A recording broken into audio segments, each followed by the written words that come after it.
أعوذ بالله من الشيطان الرجيم.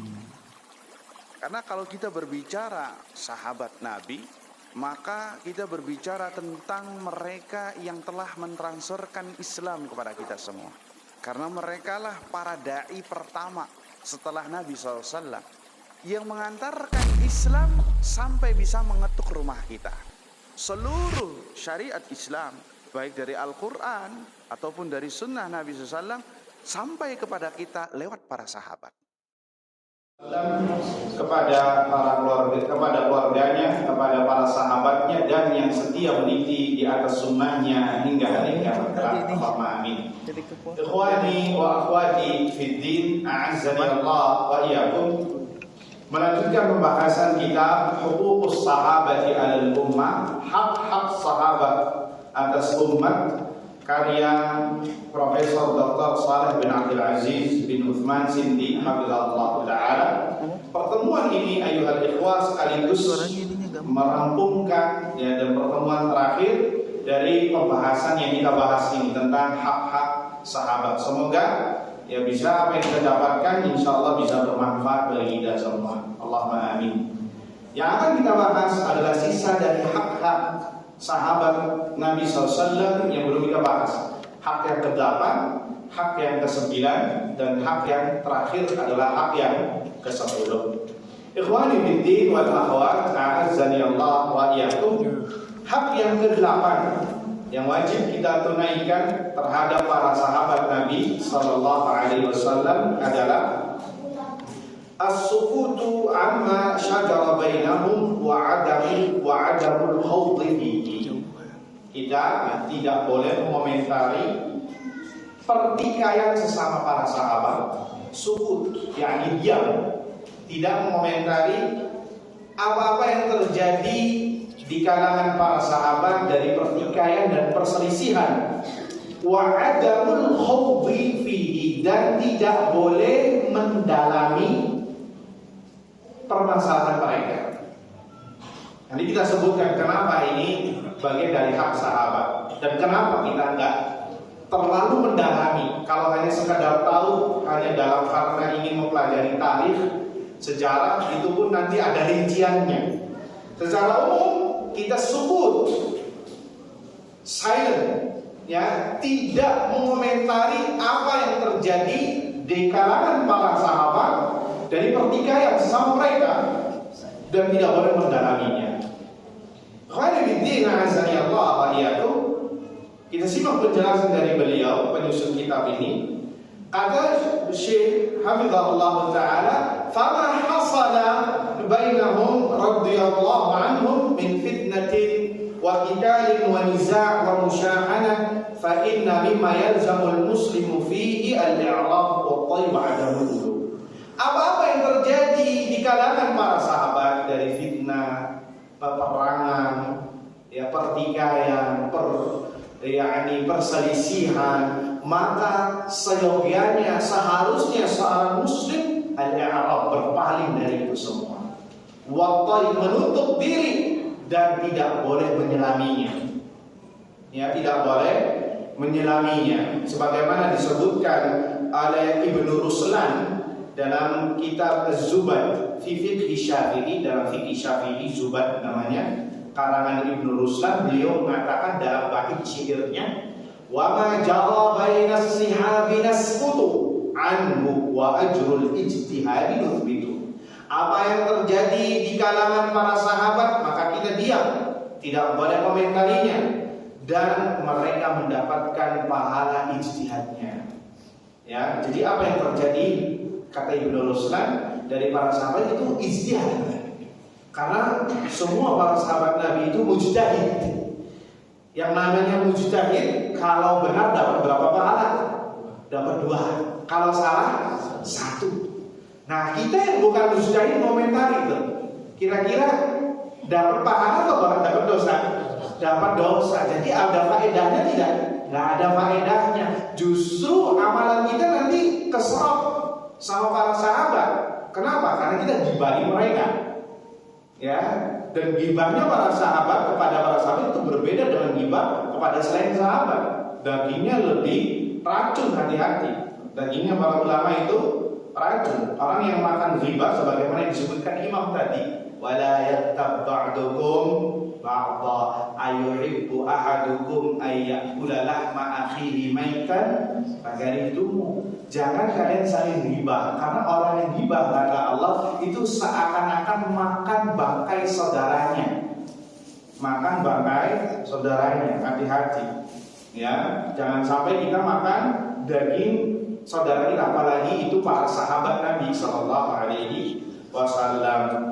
Ikhwani fiddin, a'azzani Allah wa iyyakum. Bahkan ini sudah menjadi kaidah bagi ahlus sunnati wal jamaah, prinsip di dalam kitab-kitab akidah, di dalam kitab-kitab keyakinan ahlus sunnah wal jamaah menyebutkan apa? Al-man'u minal khawdi fima syajara baina ashabin Nabi sallallahu alaihi wasallam, yaitu melarang untuk mendalami pertikaian yang terjadi di kalangan para sahabat Nabi sallallahu alaihi wasallam. Tidak boleh. Ya, larangan disebutkan, nanti disebutkan dalilnya. Apa sih landasannya? Tidak boleh seorang muslim yang bertauhid, yang mengikuti manhaj para sahabat Nabi SAW untuk mendalami pertikaian sesama mereka. Ya, ini disebutkan di dalam kitab-kitab sunnah, dalam kitab-kitab akidah, ma'tiqad anna dzaka kana min ijtihad. Dengan keyakinan apa yang terjadi di antara mereka itu hanyalah ijtihad. Yani ijtihad dari mereka.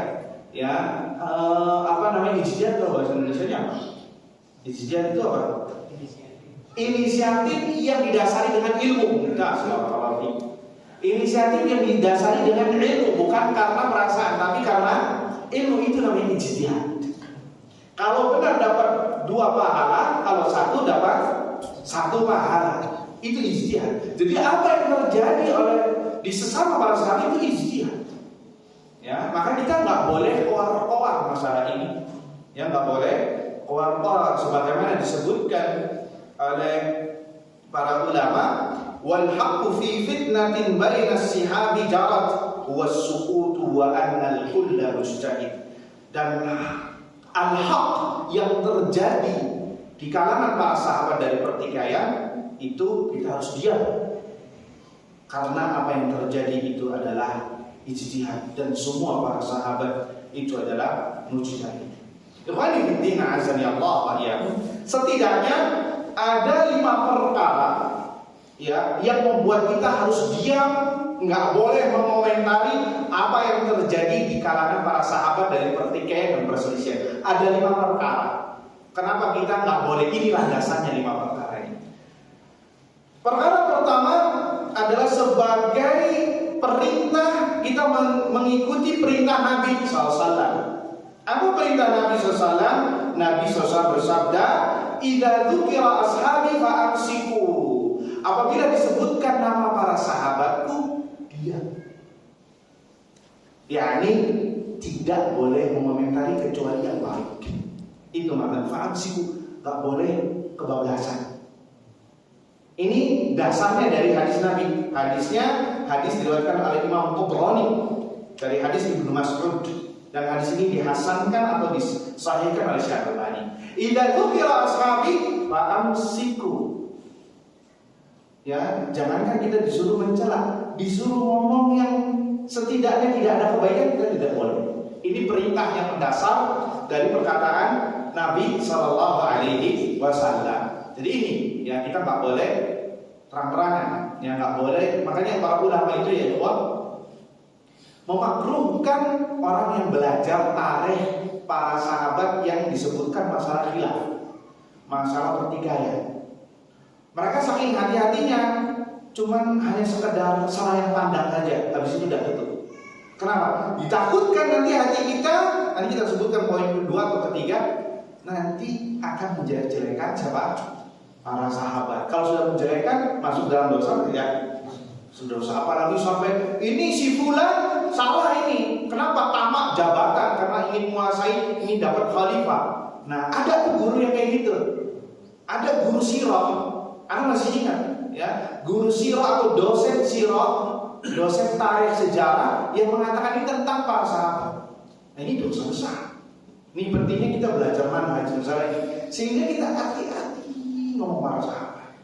Nggak boleh, karena mereka berbeda dengan kita kedudukannya, makamnya berbeda. Apa yang terjadi itu di sisi Allah sudah diampuni.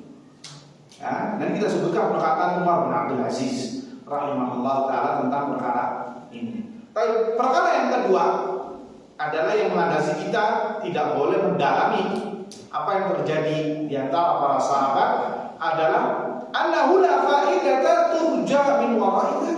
Tidak ada faedahnya kita mendalami apa yang terjadi dari pertikaian para sahabat. Enggak ada faedahnya. La ilm, tidak ada ilmu dan tidak juga ada amalnya. Apa faedahnya? Ya. Bahkan kita sudah tahu hadis Nabi SAW, min husni islamil mar'i tarkuhu ma la ya'ni. Termasuk tanda kebaikan agama seseorang, Islam seseorang adalah meninggalkan sesuatu yang tidak bermanfaat.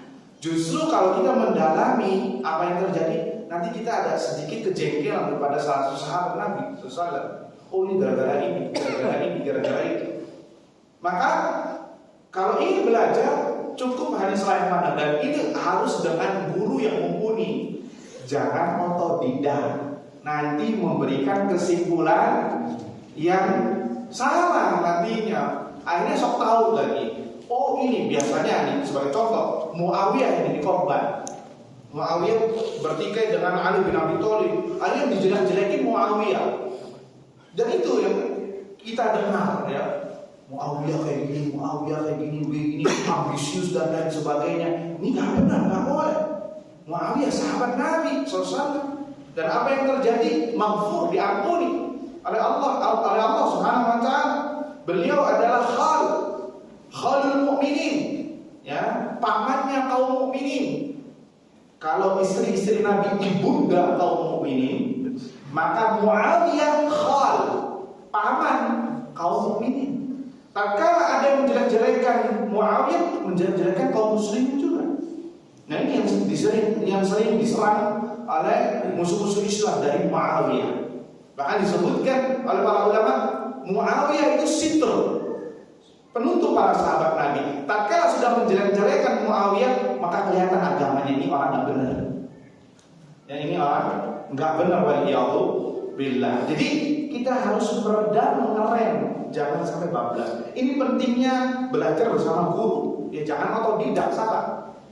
Ya, apapun itu, entah itu perkara sirah, perkara tarikh, apalagi yang lebih jauh dari itu akidah misalkan. Ya, jangan sampai gurunya itu kitabnya yang tidak diperbolehkan. Ya, jadi kita nggak ada faedahnya mempelajari ya pertikaian yang terjadi di antara para sahabat. Ya, nanti bisa-bisa kita memberikan kesimpulan yang nggak benar.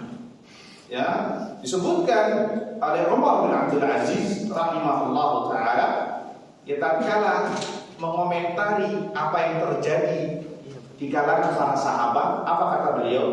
Tilka dima'un tahharallahu yadayya minha. Itulah darah para sahabat yang tanganku ini tidak ikut campur untuk menumpahkan darah para sahabat. Artinya tidak ikut-ikutan, karena tidak ada di zaman beliau. Tidak ada, Umar bin Abdul Aziz bukan hidup di zaman para sahabat. Fala uhibbu an aghdiba lisani fiha. Kalau tanganku ini diselamatkan oleh Allah, tidak ikut campur apa yang terjadi di peperangan para sahabat, maka jangan sampai lisan ini lancang mengomentari mereka. Paham gak maksudnya? Maksud kata Umar bin Abdul Aziz, kalau saya ini sudah diselamatkan oleh Allah, tidak ikut-ikutan terhadap apa yang terjadi di kalangan para sahabat, maka setidaknya lisan ini pun juga harus ikut. Artinya apa? Harus selamat juga sebagaimana tangan. Nah, kalau kita enggak, hati-hati. Komentari baru belajar kemarin, ini yang salah bagian ini kayaknya nggak benar, ini karena menginginkan pemerintahan, menginginkan penguasa. Nah, nggak boleh, ini para sahabat Nabi SAW. Ya, kita harus berhusnudzon kepada apa yang terjadi di kalangan para sahabat. Khalidina azani Allah wa iyyakum. Landasan yang ketiga yang melarang kita untuk berpaling dan diam terhadap apa yang terjadi dalam pertikaian di sesama para sahabat adalah annal khawda fi dzalik yajurru ila ma la tuhmad uqba fatazilu qadamun ba'da thubutiha fayaqa'u fil qalbi bughdun ala ahadin min ashabin nabi sallallahu alaihi wasallam. Tadi telah kita sebutkan, tatkala seorang mendalami apa yang terjadi di kalangan para sahabat dan pertikaian, nanti akan mewariskan di hati kita bughdun,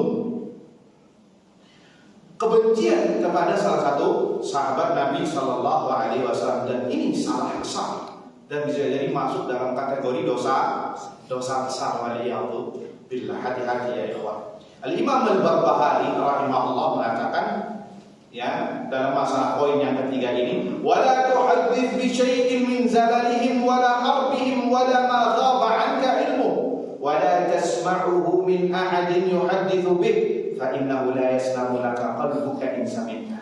Kata Imam Barbahari memberikan petuahnya kepada kita semua, jangan wala tuhaddits bi syai', jangan engkau menceritakan tentang kesalahan-kesalahan para sahabat, entah itu ketika mereka berbuat salah atau di zaman fitnah peperangan sesama mereka. Wala ma ghaba 'anka ilmu, atau sesuatu yang memang engkau enggak tahu tentang mereka, tentang sebabnya. Jangan ikut campur maksudnya. Wala tasma'uhu min ahadin yuhadditsu bihi, dan hendaknya engkau tutup telingamu dari orang yang berbicara masalah pertikaian para sahabat. Kenapa? Kata beliau, fa innahu la yaslamu laka qalbuk in sami'ta.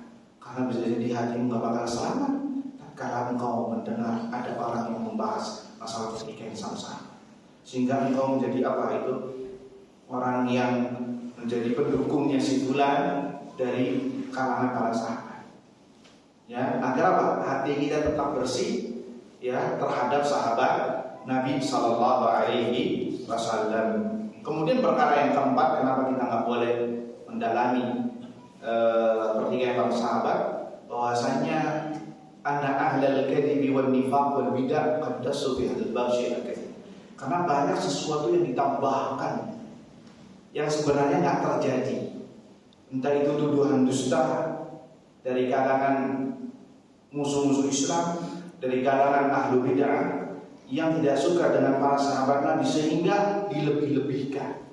Yang sebenarnya terjadinya itu dia tambah-tambahkan, sehingga tatkala orang mendengarnya ini enggak benar, ya, membuat dia membenci terhadap sahabat Nabi Shallallahu Alaihi Wasallam.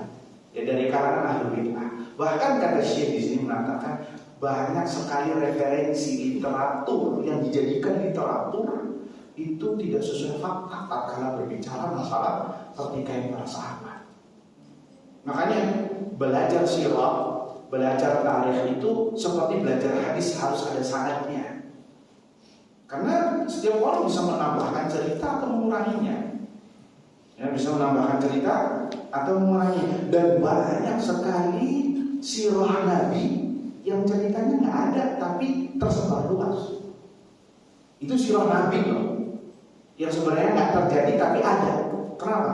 Sudah terlanjur masyhur. Begitu juga apa yang terjadi di kalangan para sahabat. Kalau literatur saja kita harus hati-hati, bagaimana lagi kalau sebaran orang yang berbicara tentang masalah ini? Sangat hati-hati sekali. Apalagi dia adalah ahlu bid'ah, musuh Islam yang tidak suka terhadap sunnah Nabi Sallallahu Alaihi Wasallam. Hati-hati ya ikhwan, jangan sampai kita ya terbawa arus sehingga kita tenggelam. Kemudian perkara yang kelima yang disebutkan oleh Syekh agar kita diam adalah annal wuqufa ala haqiqati ma hasala fihi min as-su'ubah wa fi. Bahwasanya pertikaian yang terjadi di zaman sahabat itu memang sulit ya untuk dihindari, karena zaman tersebut zaman fitnah, zaman peperangan. Yang penting kita diam saja, karena kita bisa jadi kita belum tahu apa sih sebabnya dan kenapa. Ya, maka sudah serahkan perkaranya sama Allah Subhanahu wa Ta'ala agar kita selamat. Ya, agar kita selamat, dan itu sudah terjadi. Makanya kata Syekh, faman talabas kalam Maka barang siapa yang ingin mendapatkan keselamatan bagi agamanya, falyan'a bi nafsihi an hadzal khawdil mawdi'. Maka hendaknya menjogi, memperdalam, mempelajari apa-apa yang terjadi dari pertikaian para sahabat, karena ada manfaatnya. Itu semua sudah terjadi dan Allah sudah mengampuni mereka semua. Yang salah dapat 1 pahala, yang benar dapat berapa? Dapat 2. Karena apa? Karena semua para sahabat adalah mujtahidun. Nah kita, ya, hafal 1 hadis saja ada nggak? Itu pun belentang-belentong bahasa kita. Terus mau dibilang mujtahid, ya, maka tidak boleh demikian. Maka kalian hindarkan perselisihan di antara para sahabat. Itu hak yang ke-8, ya ikhwan. Hak yang ke-9 untuk mempersingkat waktu adalah sebelum terakhir, bughdu man yubghiduhum wa raddu ifkihi wa saddu udwanihi anhu. Membenci orang-orang yang membenci para sahabatnya. Kita harus membenci orang-orang yang membenci sahabat Nabi SAW dan menuduh tuduhan keji mereka, membalas tuduhan keji mereka terhadap para sahabat, dan kita harus menampakkan kebencian terhadap mereka. Ini bagian dari hak para sahabat. Jadi jangan diam, jangan bergaul sama orang yang terang-terangan memusuhi Abu Bakar dan Umar, jadikan sahabat kita. Ini berarti ada yang gak beres dari agamanya dia. Kita harus membenci, ya, mereka orang-orang yang membenci para sahabat Nabi. Kalau membenci sahabat Nabi, maka musuh utamanya Nabi SAW. Karena sahabat Nabi adalah para kekasih Nabi. Iya atau tidak? Sahabat, ya, orang yang paling dekat. Tatkala, ya, jangankan para sahabat, ya, antum saja, kalau ada orang, ya, antum kenal orangnya, mencela orang-orang terdekat antum, entah itu dari keluarga, ibu, bapak, anak, paman, istri, ya, karib kerabat. Antum tahu ini orang mencela karib kerabat antum tanpa hak dan tanpa bukti. Apakah antum akan menjadikan dia sebagai manusiawi yang memiliki akal yang waras? Gak bakal mencintai orang tersebut, bahkan akan membencinya secara fitrah. Iya atau tidak? Orang yang paling Anda cintai dibenci, kemudian Anda, oh ya sudah, itu sih pendapatnya dia, kita harus toleransi. Toleransi dari mana? Ya, kita berbicara yang real saja. Itu sama, itu adalah orang yang membenci orang terdekat kita, kita membencinya.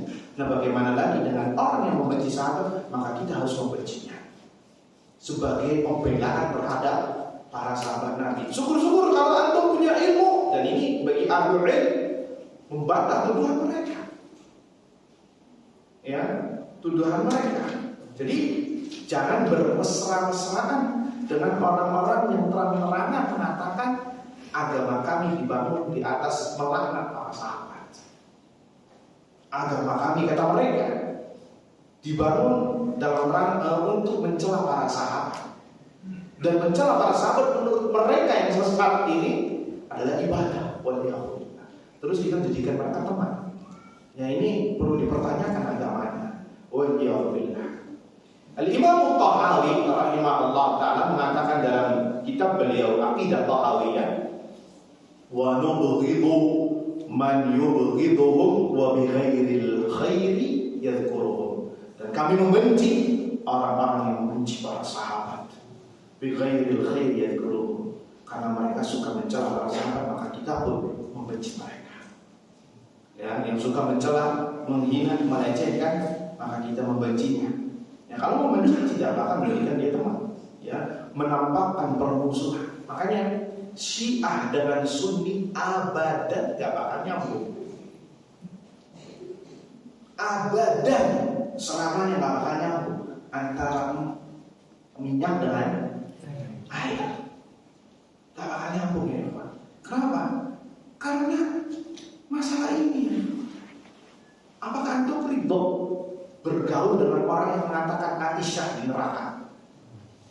Apakah antum ridho mengatakan bergaul dengan orang yang mengatakan Abu Bakar dan Umar bin Khattab di neraka?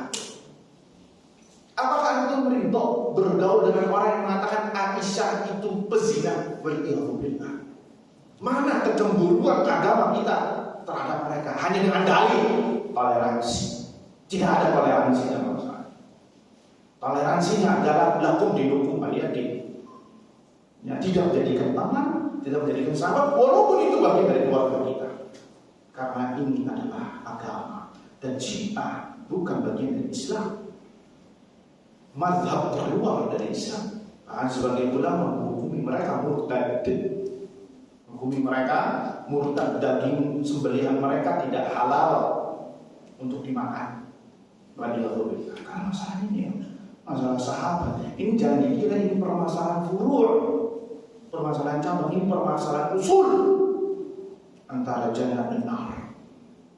Ya, jadi gak main-main. Kenapa kita ambil masalah ini? Karena banyak di antara kita, bahkan ikhwan yang sudah ngaji pun belum memahami masalah terhadap ini. Ya, justru mereka itu lebih kafir daripada Yahudi dan Nasrani. Mereka lebih kafir daripada Yahudi dan Nasrani. Kalau Yahudi dan Nasrani, mereka mengatakan siapa manusia terbaik, pasti mereka mengatakan pengikutnya Nabi Musa dan pengikutnya Nabi Isa. Mereka puji-puji, iya atau tidak? Ini sahabatnya Nabi Musa dan sahabatnya Nabi Isa. Coba katakan kepada mereka ini, siapakah manusia terburuk? Mereka menjawab, pengikut dan sahabatnya Nabi. Waliyahzubillah. Ya, parah. Ini waliyahzubillah. Angkanya nggak tahu kemana. Ya, makanya kata Imam Syafi'i yang mengomentari tentang mereka, tidak ada yang lebih dulu dan lebih bobrok akalnya ketimbang mereka yang mencela para sahabat Nabi sallallahu alaihi wasallam. Na'udzubillahi min dzalik. Qanitina azanillah wa iyyakum. Sehingga ini dalilnya. Dalil yang lain, hadis diriwayatkan oleh Imam Tabrani, awfaqu ulal iman al-hubbu fillah wal bughdu fillah. Tali iman yang paling kuat adalah cinta karena Allah dan membenci karena Allah, dan tidak diragukan lagi. Orang yang layak untuk paling dibenci adalah mereka yang membenci para sahabat Nabi sallallahu alaihi wasallam. Ya, na'udzubillah min dzalik. Qanitina azanillah alaikum. Poin yang terakhir, dan ini kita tutup ya ikhwah, adalah, dan ini yang paling terpenting, terangkum dari semua hak-hak masuk ke dalam bab ini. Ya, adalah ini implementasi praktek dari semua hak-hak terkumpul dalam hal ini. Apa? Al-iqtida'u bihim wal-iqtida'u bihadihim. Menjadikan para sahabat suri teladan, menjadikan mereka adalah teladan kita, dan kita harus mengikuti mereka dalam beragama. Wal-iqtida'u bihadihim, mengambil ajaran para sahabat sebagai ajaran kita, mengambil cara beragama para sahabat sebagai contoh yang harus kita lakukan di setiap hari. Khairuddin azanillah wa iyyakum. Ini yang seharusnya dipraktekkan oleh seorang muslim. Ya, bukan sekedar tahu tentang para sahabat saja, sebagaimana yang diajarkan di kelas-kelas. Kita cuma tahu para sahabat dari kisah-kisah saja, tapi tidak diajarkan tentang bagaimana mereka bermanhaj, berakidah, beragama yang benar. Padahal cara metode beragama mereka ini yang direkomendasikan oleh Allah dan Rasul. Jadi kalau Anda ingin selamat, Islamnya selamat, maka ikuti cara beragama para sahabat. Sekarang kan kalau kita hidup di zaman sekarang, apa agamamu? Islam. Islam yang seperti apa? Ya, Islam seperti apa? Semua banyak golongan-golongan, iya atau tidak? Nah, untuk membedakan antara satu golongan dan golongan yang lain adalah dengan cara mengambil cara beragama para sahabat. Itu yang membedakan. Kenapa? Karena para sahabat Nabi SAW yang paling tahu tentang agama Islam, yang paling tahu tentang kebenaran, ya, yang paling tahu tentang maksud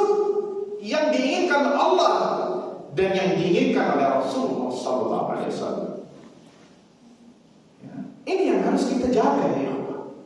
Kalau Anda ingin selamat, maka pegang cara beragamanya para sahabat Nabi sallallahu alaihi wasallam. Ya, dia perkataan Nabi sesaja.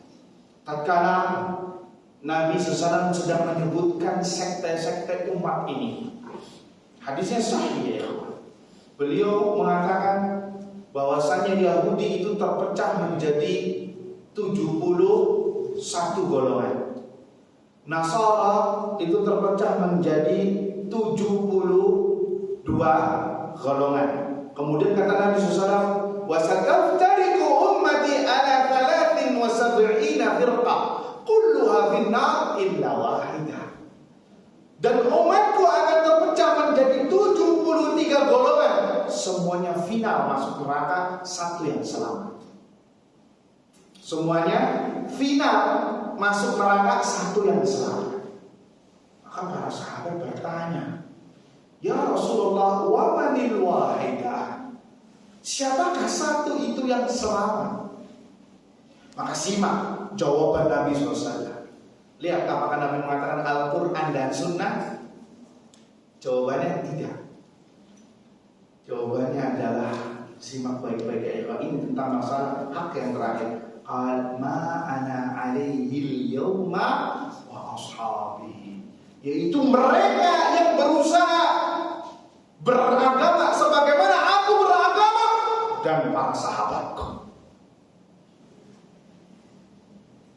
Ini ayuhal ikhwah barometer jika Anda ingin selamat, maka contohlah beragama para sahabat, karena mereka ahlul jannah yang sudah direkomendasikan oleh Nabi SAW.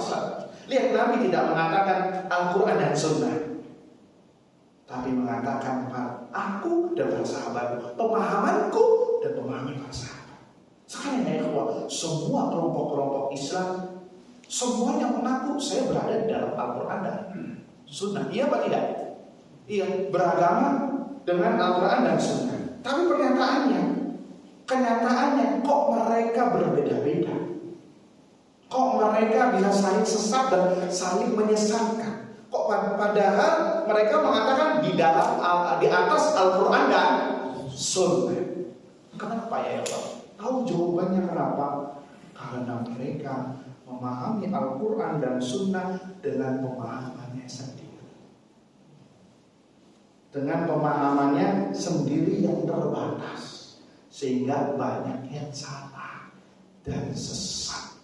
Hatta Syiah, kalau antum tanya Syiah, apa agamamu? Islam.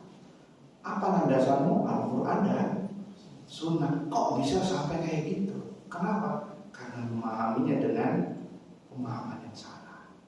Nah, kalau antum ingin selamat, maka ikat Al-Quran dan Sunnah itu dengan pemahaman para sahabat Nabi Sallallahu Alaihi Wasallam. Berusaha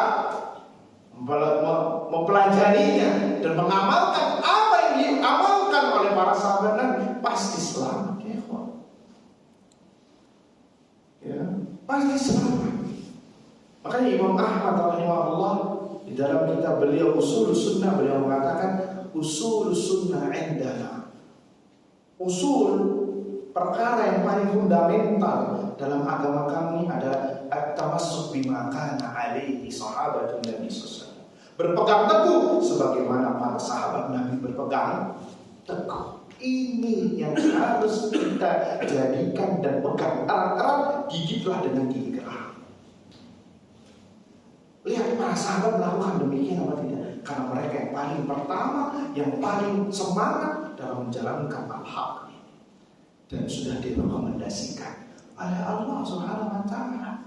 Jika tidak, maka kita akan tergelincir dari binasa, akan sesat dan menyesatkan. Walaupun kita berpegang dengan Al-Quran dan Sunnah, kalau tidak mengikuti pemahaman para sahabat, itu jangan kira orang-orang yang sesat itu dengan Al-Quran dan Sunnah pegangannya, tapi jadi sesat. Sebagai contoh kasus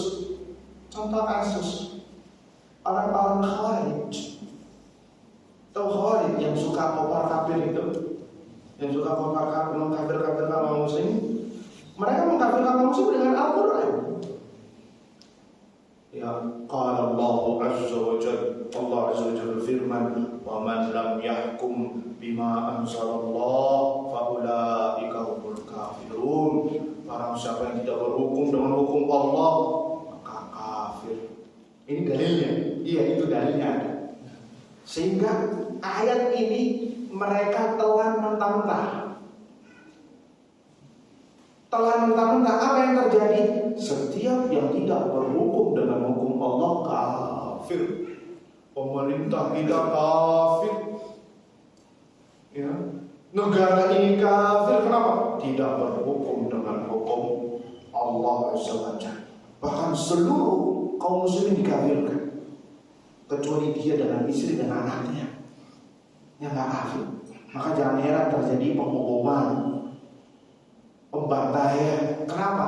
Karena mereka memandangnya kafir. Kalau kafir itu pasti darahnya halal, hartanya boleh diambil. Berhukum dengan berlandaskan dengan Al-Quran tidak? Berlandaskan dengan Al-Quran, tapi sesat. Kenapa? Mereka memahaminya dengan otaknya yang pendek. Kalau kita kembali ke pemahaman para sahabat, tidak ada demikian. Disebutkan oleh Ibnu Abbas radhiyallahu anhuma ketika mengomentari ayat ini, kufrun duna kufrin, kekufuran yang tidak mengeluarkan seorang dari Islam. Artinya kufur asghar, kufur kecil, maksiat, selagi tidak menjadikannya halal. Lihat, beda jauh ya ikhwan. Ini ngambil Al-Quran, ini ngambil Al-Quran. Ini yang sesat, ini yang selamat. Kenapa? Mengambilnya dengan, mengikatnya dengan pemahaman para sahabat. Yang istilah lainnya adalah as-salafus soleh. Para salafus soleh, orang-orang terdahulu, yaitu para sahabat. Makanya penting bagi kita semua untuk mengambil pemahaman para sahabat. Wajib hukumnya. Jika tidak, maka kita bisa berdosa, bahkan bisa tergelincir. Apa dalilnya? Bahwasanya kita wajib mengikuti jalannya para sahabat Nabi Shallallahu Alaihi Wasallam. Banyak sekali ya dalilnya. Dalam surat An-Nisa tidak disebutkan sini dalilnya. Dalam surat An-Nisa Allah Azza wa Jalla mewanti-wanti kaum mukminin manusia, wa may yushaqiqir rasula min ba'di ma tabayyana lahul huda wa yattabi' ghayra sabilil mu'minin. Barang siapa yang bermaksiat membangkang terhadap Rasulullah, ya, wa yattabi' ghayra sabilil mu'minin, dan dia mengikuti jalan orang-orang yang bukan beriman. Artinya tidak mengikuti jalannya orang-orang beriman. Tatkala ayat ini diturunkan, tidak ada yang beriman kecuali para sahabat, kecuali mereka para sahabat Nabi SAW. Artinya tidak mengikuti jalannya para sahabat Nabi. Apa kata Allah? Nuwallihi ma tawalla. Kami biarkan dia dengan kesesatannya. Wa nuslihi jahannam. Kami masukkan dia nanti di neraka jahannam. Itu hitungannya di akhirat. Masalah masih. Dan neraka jahannam tempat seburuk-buruk tempat kembali. Waliyahulillah. Jadi ayuhan ikhwah, mari kita kembali kepada pemahaman para sahabat, para salafus as-salih, yang mana mereka telah mendapatkan rekomendasi dari Allah Azza wa Jalla dan rekomendasi dari Nabi Sallallahu Alaihi Wasallam. Keselamatan kita, keberhasilan kita, keberuntungan kita tergantung cara beragama kita mengikuti pemahaman para sahabat Nabi SAW. Semuanya, baik dalam bab akidah, baik itu dalam bab manhaj, dalam bab fikih, dalam bab adab, bab akhlak. Maka kembalikan semuanya kepada pemahaman para sahabat Nabi Sallallahu Alaihi Wasallam. Niscaya kita akan selamat. Jangan menghukumi dalil dengan pemahaman kita sendiri yang pendek, maka akan tergelincir, maka kita akan salah lagi. Inilah al-ikhwah, pembahasan tentang masalah hak-hak sahabat Nabi Sallallahu Alaihi Wasallam. Semua jumlahnya ada 10. Ya, semuanya jumlahnya ada 10, dan yang terakhir ini yang harus kita tanamkan baik-baik, mengikuti jalan para sahabat Nabi Sallallahu Alaihi Wasallam. Semoga apa yang disampaikan bermanfaat untuk kita semua. Ya, bermanfaat untuk dunia kita, bermanfaat untuk akhirat kita, dan jadikan ini sebagai bekal untuk kita semakin terus ya semangat mempelajari Al-Quran dan Sunnah dengan pemahaman sahabat. Dan itu tidak bisa dilakukan kecuali dengan menuntut ilmu syar'i yang harus ditempuh dengan kesabaran, agar kita bisa mendapatkan ridhonya Allah Subhanahu wa ta'ala, sebagaimana para sahabat mendapatkan ridha Allah Subhanahu wa ta'ala.